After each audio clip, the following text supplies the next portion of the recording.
Hozir 1-1. Bobur Abduxoliqov kirib boryapti jarima maydonchasiga, pas berdi. Nasatda gol urish uchun zo'r imkoniyat. Zarba, golmi? Yo'q. To'p qaytdi, yana hujum, yana zarba, gol. Hisob ochildi.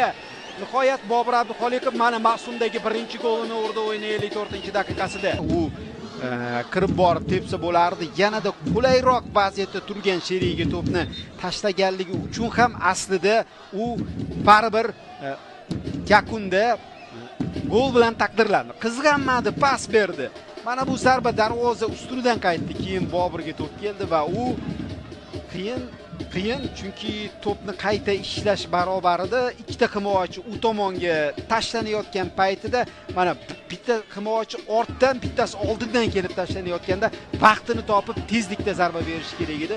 Bobur o'sha oraliqni topdi, o'sha soniyada bir lahza kutganda qiyin bo'lardi, rikoshet bo'lib Glazava oyoq tashlashga